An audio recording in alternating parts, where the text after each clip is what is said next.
Thank you so much to the Poetry Project, to Kay and Anna and Laura.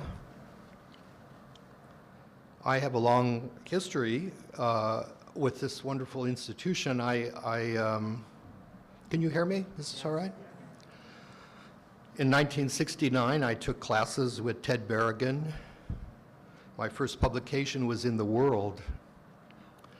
And I've always been fortunate in my reading partner, and I certainly am tonight. Thank you. I read with Kathy Acker, with Leslie Scalapino. Okay. I'm going to read an essay, a little essay, a chunk of Boombox, and then a tiny, tiny story, like a three-paragraph story.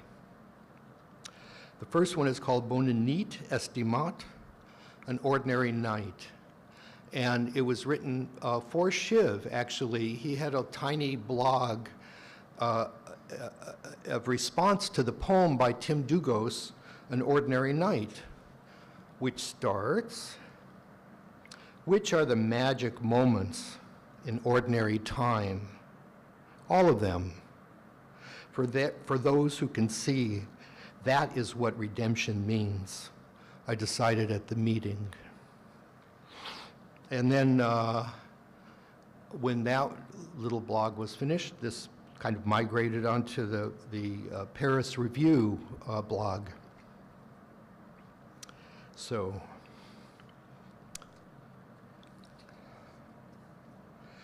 I can't fall asleep till my skin, sweaty, sticky, sizzling with bacteria, random fungal itches, swellings, vague histamine eruptions, has been unified by a bath or shower. I wear a white cotton t-shirt softened by age to tame this commotion and to guard my insanely sensitive nipples against the onslaught of, say, the blanket's edge. Mr. X and I read for a while.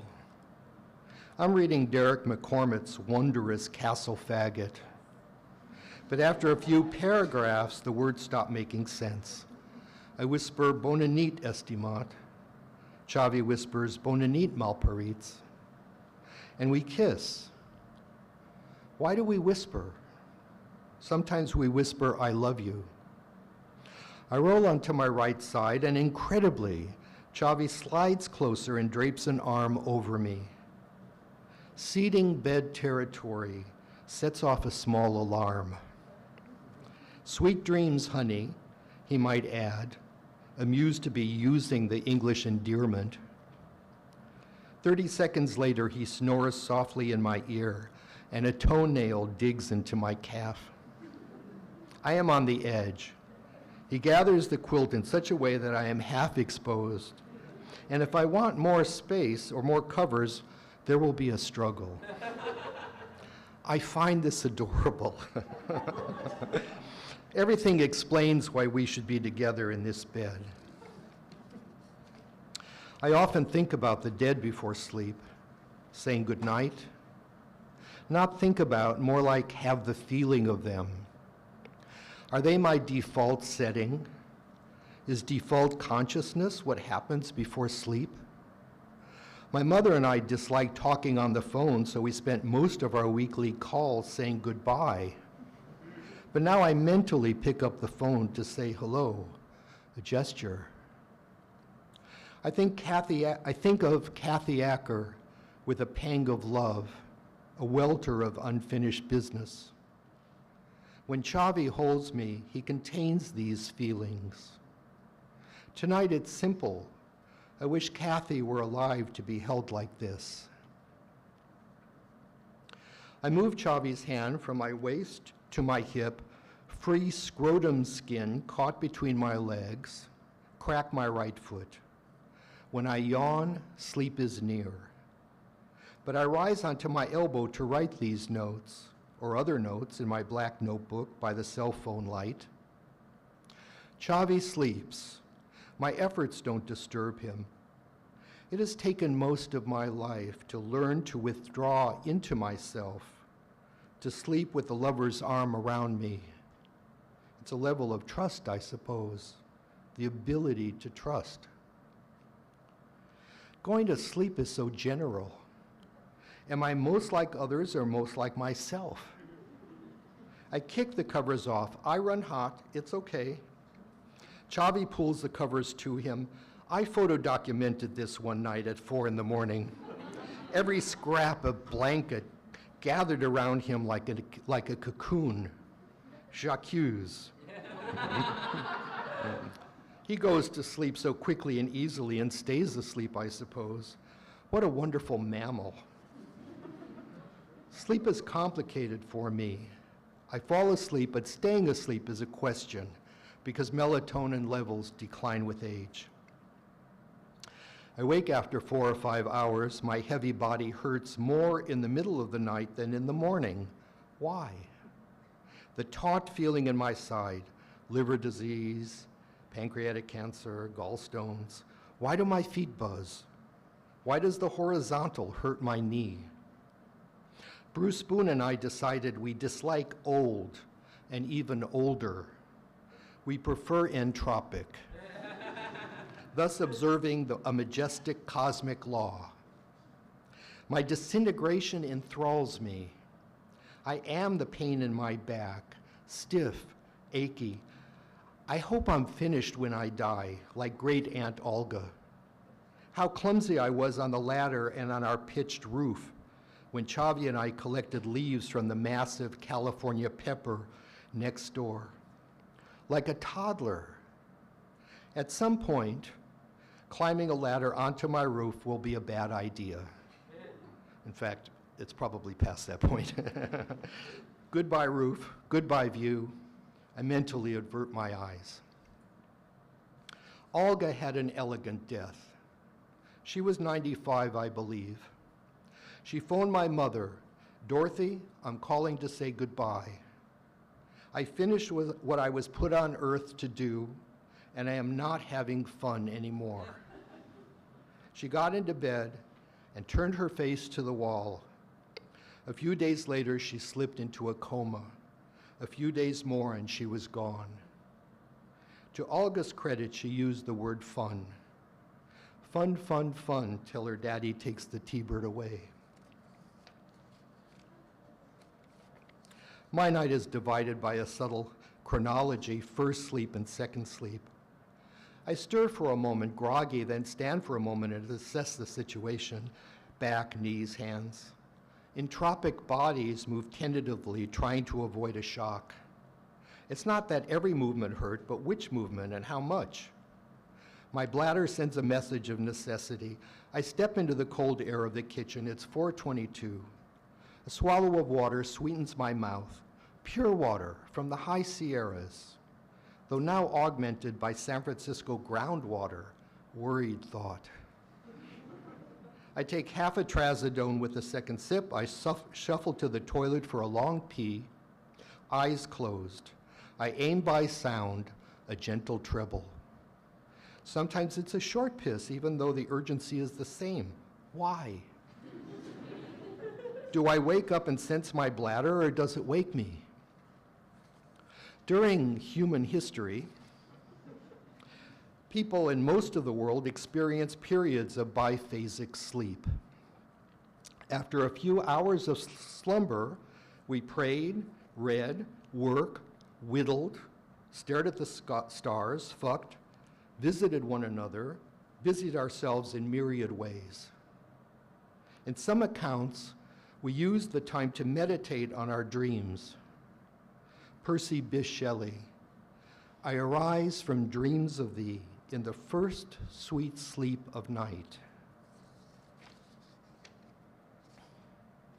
I do what I am advised not to do. The bright screen displays what's new in the world and in my life. It's like returning home, wanting to feel that something happened, that something is different.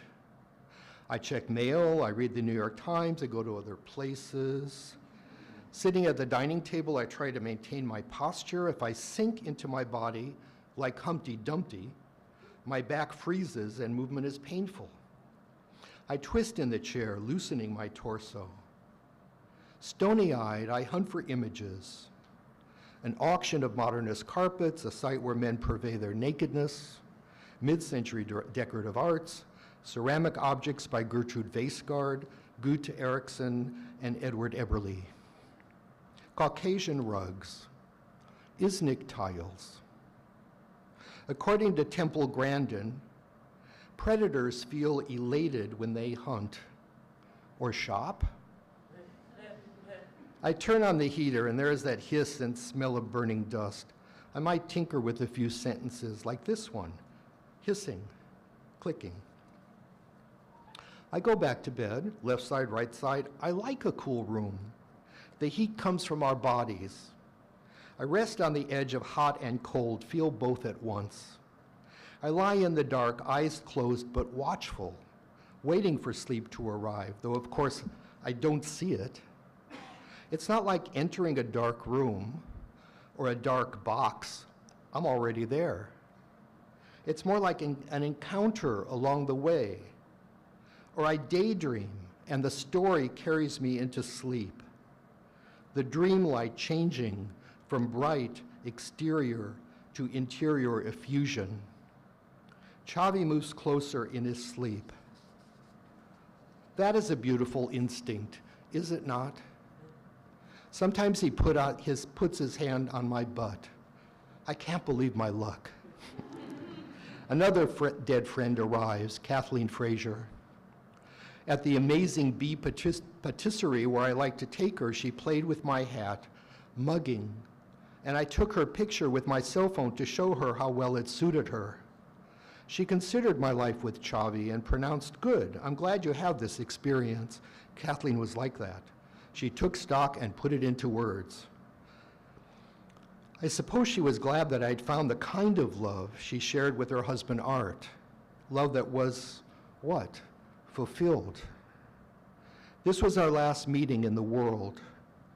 Our next visits took place at her bedside. This photo is a reminder of our lunch and of Kathleen's bright eyes.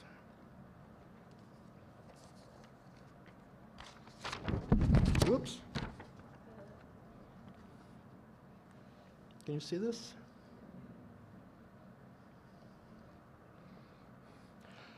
I wake a few hours later with this dream. I seem to have options. I choose to turn into a grouty cement wall. My gray cratered face looks like Georges Méliès's Man in the Moon as I dissolve in thick mortar at the top row of cinder blocks. I'm round as Humpty Dumpty. Is this a comedy? Instead of turning my face to the wall, I'm turning my face into a wall.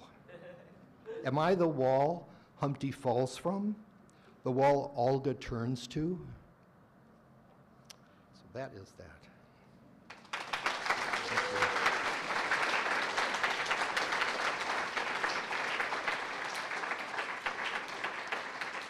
Thank you very much. So, well, this is the launch of Boombox, and I want to I want to talk a little more about it than I would usually do at a reading introducing anything. First, gratitude to James and Lonely, then Deborah, and Shiv talked a little bit about it. It's fashion. For about 20 years, I kept track of my misreadings. And in that sense, it's like an autobiography in which I dream on the page and find my way to an outside, which happens to be inside. It's my version of the modernist long poem, published in sections and interrupted only by the author's death. Often I joke about it. I say very modestly, that I've created a whole new genre. You've heard of the horrid genre creative nonfiction. This is creative non-poetry.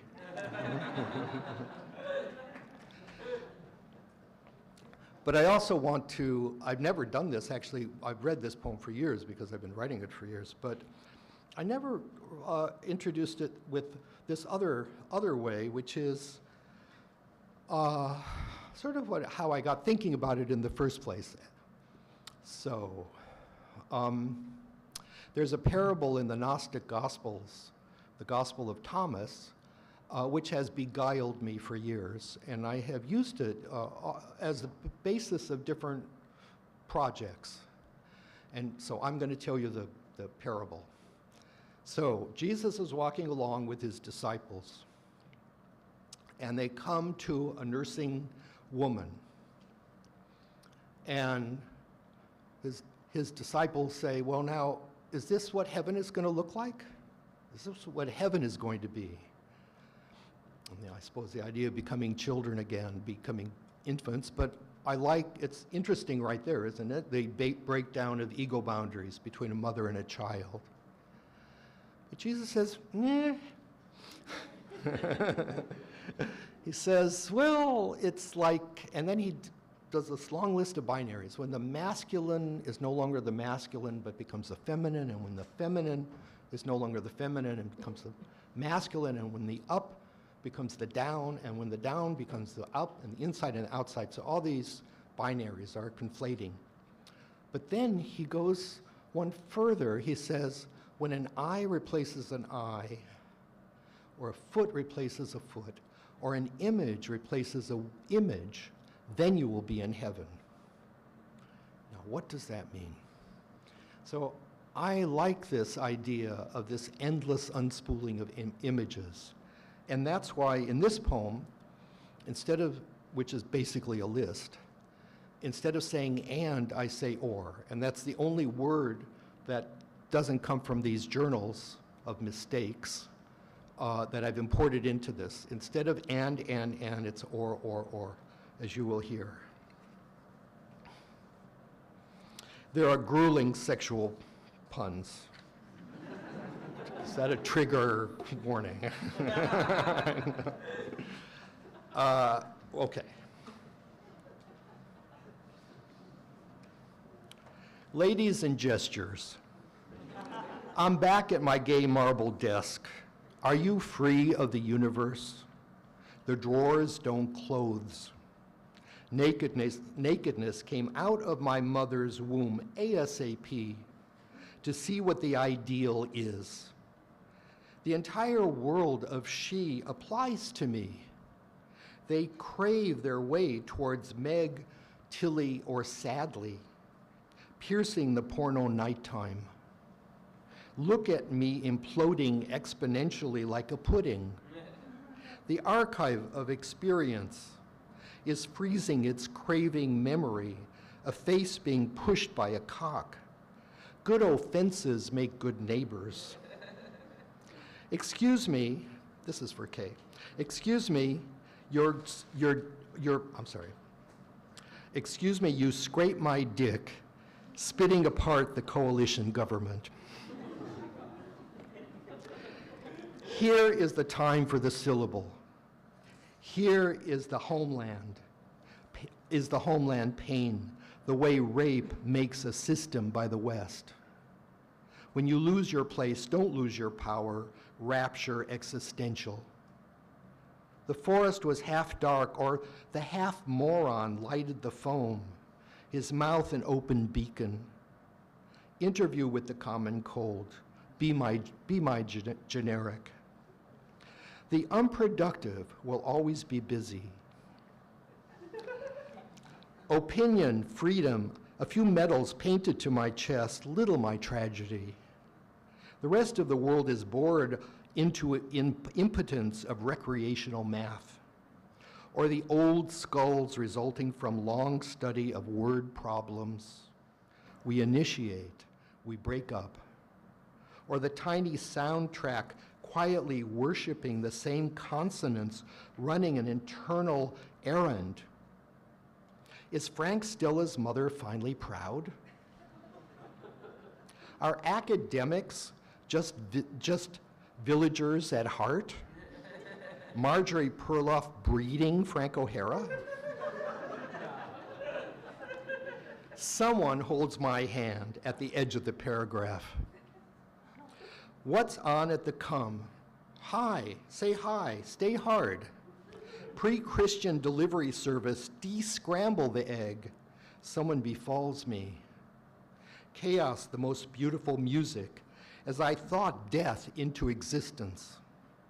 Soldiers of time, am a single living stone or good son becoming. There's nothing so sincere as waste. Lugging video equipment or canaries. Saying something dislikes honesty, grew up in Scarland. Clouds make me angry. A salty or signifying release. Hot bottom needs 2 bipeds. Not unentitled, she pivots her sex on my hand. The inner world fluttered against my mouth and smelled easily. Or I heard a noise, or a fish caught my eye. It was a panic, dark trees around us. Unfortunating male, really, how do we speak? Death rises and mingles with the smoke rising through the peaceful wind-soaked trees. Frail Hispanicide army passing through an exotic magazine or retrograde into the accidental zone, an extremely common zero.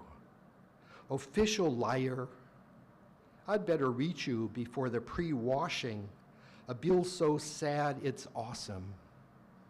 Who knows what far-off rights causes the desert to think this reasonable music for me to consider.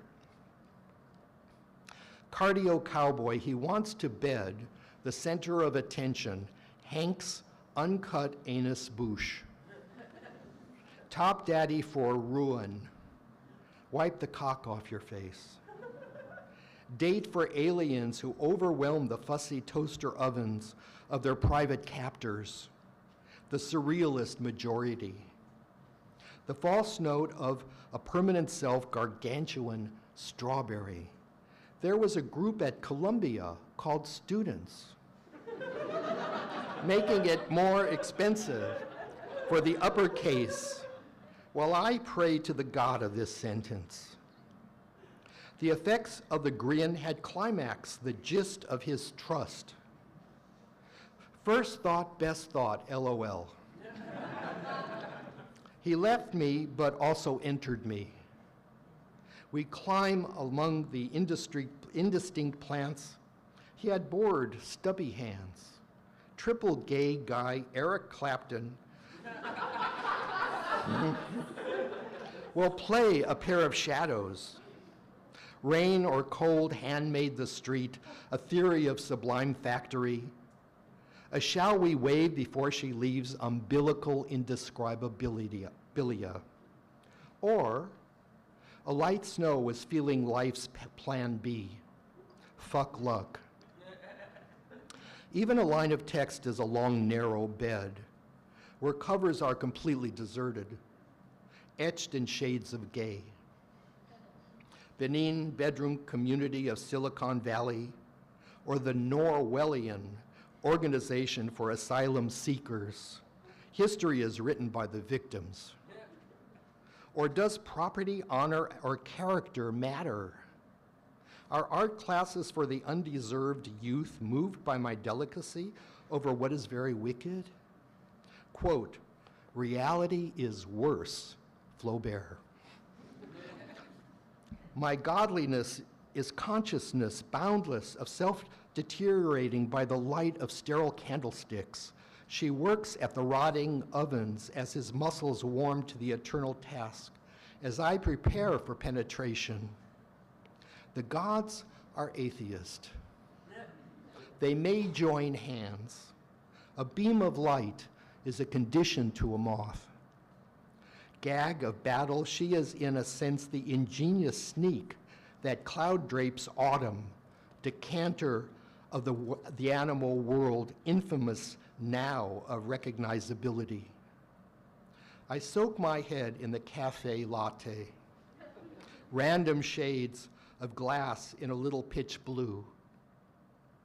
I know all mountains say their children are sweet. White people were making yogurt before they were invented. Ghosts are often dead-ended by offers the annual stampede sale, the Federal Election Commission of Common Sense. Who is sleeping, eating, or speaking who? Necessary good? Check this out. Do people need reason to be dumb? Incidents of moral slapstick. Or will people find a code in divination? The criminal crab season? I sat on a bench at the museum, families lying out on colossal towels, flesh eating flesh. Breathe into history with your wet mouth, that intricately corrupt primal real estate. How to bulletproof your child. Be your own Hamlet, his zit for life. He was a rebel without a cause, a simpleton. To write unruly is to speak from the depths. He found his historical ache in the life of red bricks with their hemorrhaging pattern. Big business of the unconscious survived 100 teen boys' outrages to property. Theology makes dating more complicated. The detection of the cosmic weirdos. A seat at the table wearing a special hat that highlights her dancer's legs. Tetsumi Kudo's sculptures damage the world. Or I became the eggplant in the room. A new way to learn more sincere data at the coroner's office. Or improve sick dictator, but victory is simply a slipping stone to the big prize. A Gnostic punch. A death-breathing, undulating image of Hilma af Klint. I, a pestilent, take temporary vows living on modest silence. Okay. Thank you.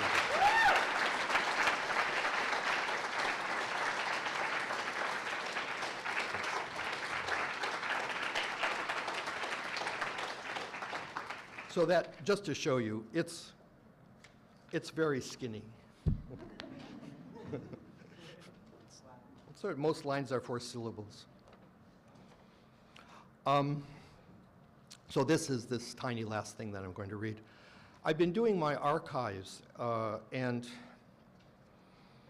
have been learning different things about myself, which I'm not going to tell you.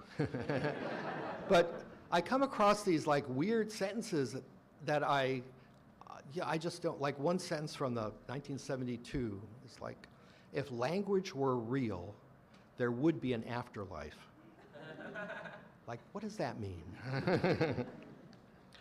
And all kinds of other things. Usually, mostly they're just haystacks. They're just line after line, yellow tablet after yellow tablet of just one line and then another and a phrase and a phrase and a phrase, and that's it. But every once in a while, there's a little story.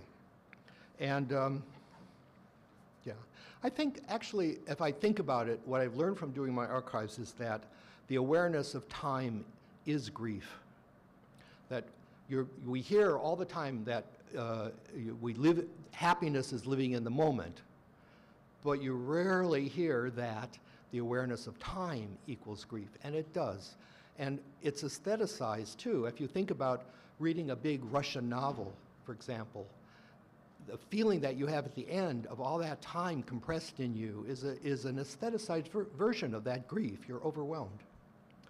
And anyway, so this is from the early 90s. This is about probably 92 or 91. And my boyfriend then was Nayland Blake. And so it's a moment with him. Nayland and I were disappointed by the fruit salad. Here, 2 slumbering mammals, personalities, risk ordering fruit salad for breakfast, and out comes our worst fear, a cup of mealy apple and chopped orange. These 2 cups cost $3.90 in all. which I think made me indignant. It was time not to use myself wisely, but to use myself up. I don't know what to write about, I said, adding another dissatisfaction to the table. Nayland asked, what would you like to read about? A smart question. Well, I considered, a story in which I live forever, in which I die and return from the grave. I was putting more fears on the table. A story that has a great character who keeps returning. But then, as though I'd forgotten the story's moral, I added, it has to be challenging in a formal way. But I'd want it to be pretty blank, not all smegmatic, like the vampire piece. I think I may be the only person in the world to use the word smegmatic. The stories I like to read are by Kevin Killian. One dies and returns from the grave in them, in the form of them. They are so edgy, so solid, and insubstantial at the same time, harmonious in their parts, but as a whole passing through no harmonizing stage. A contradiction that exists, unasserted, that allows for, but has nothing to do with symbolism. Bees can be bees or flying crosses of the dead. Either way is fine. Or say everything Nayland and I kept putting on the table was the beginning of a dream allegory, a fair field full of folk, a world. And my question, what should I write about, was a way of saying, who should I be? And Nayland's answer, would I like to read, was a way of positing a utopia. And my reply, to die and return from the grave, a way of saying the last story at the end of time, a story that goes beyond its own limits and to an orderly place of renewal, the dream of renewal. Nayland is an amazing looking person. Dream of cauliflower.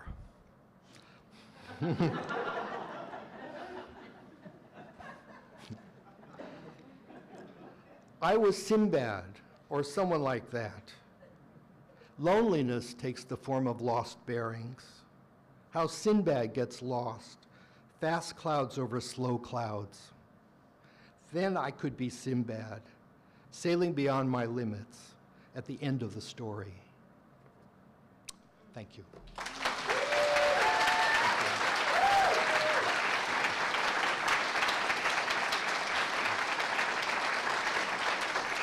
Thank you.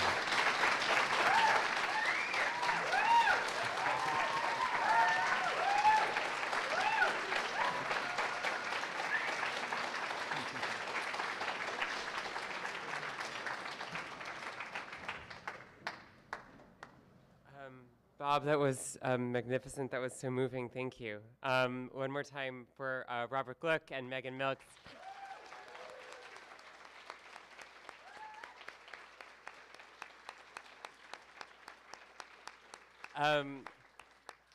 There are books, I think. No, there are no more books for sale.